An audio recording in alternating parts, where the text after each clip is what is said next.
হাসপাতালের বিছানায় শুয়ে কবি শামসুর রহমান শেষ লেখা লিখেছিলেন।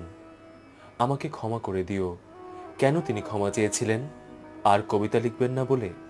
যার কণ্ঠে ছিল বাংলাদেশের হৃদয়, যিনি স্বপ্ন দেখতেন রৌদ্রালোকিত সম্প্রীতির অসাম্প্রদায়িক বাংলাদেশের, যার লেখা সবসময় দুঃখী মানুষের প্রেরণা হয়েছিল, সেই কবির লেখা থেমে যাবে বলেই হয়তোবা ক্ষমা চেয়েছিলেন তিনি।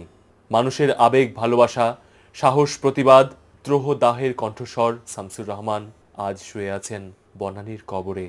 কবির শেষ ইচ্ছা অনুযায়ী তার মায়ের কবরের পাশেই তাকে কবর দেয়া হয়।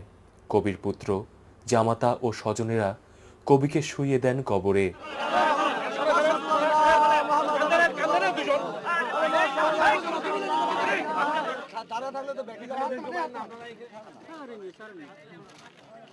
দাফন শেষে বাঙালির প্রাণ প্রিয় এ কবির রুহের মাগফিরাত কামনা করে দোয়া করা হয়।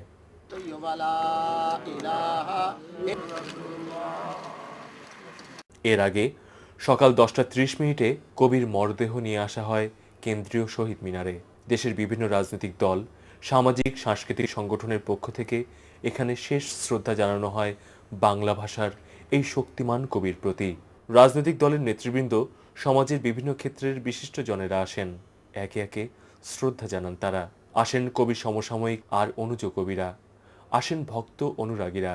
সর্বস্তরের মানুষ ফুল দিয়ে শেষ শ্রদ্ধা জানান কবিকে। শ্রদ্ধা জানাতে এসে অনেকেই আবেগে আপ্লুত হয়ে পড়েন। কেউ নীরবে, কেউ বা সশব্দে কেঁদেছেন। প্রধানমন্ত্রীর পক্ষ থেকে এলজিআরডি মন্ত্রী আব্দুল মান্নান ভূঁইয়া কবির প্রতি শেষ শ্রদ্ধা জানান। আওয়ামী লীগের সাধারণ সম্পাদক আব্দুল জলিল ও অন্যান্য নেতৃবৃন্দ কবির প্রতি শ্রদ্ধা জানান। এরপর কবির মরদেহ নিয়ে আসা হয় ঢাকা বিশ্ববিদ্যালয়ের কেন্দ্রীয় মসজিদে। সেখানে দেশের বিশিষ্টজনদের উপস্থিতিতে জুম্মার নামাজের পর কবির দ্বিতীয় নামাজে জানাজা অনুষ্ঠিত হয়।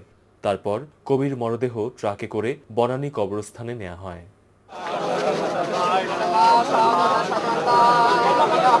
এখানে সবাইকে শোকে নিমজ্জিত করে কবি চলে গেলেন পৃথিবী ছেড়ে। তবে তিনি তার অসামান্য সৃষ্টিকর্মের মাধ্যমে, অসামান্য লেখনীতে আজীবন বেঁচে থাকবেন সমস্ত বাংলা ভাষাভাষী মানুষের হৃদয়ে, প্রতিটি ক্ষণ, প্রতিটি মুহূর্ত। M R Rahman, Vicky, channel S, Dhaka.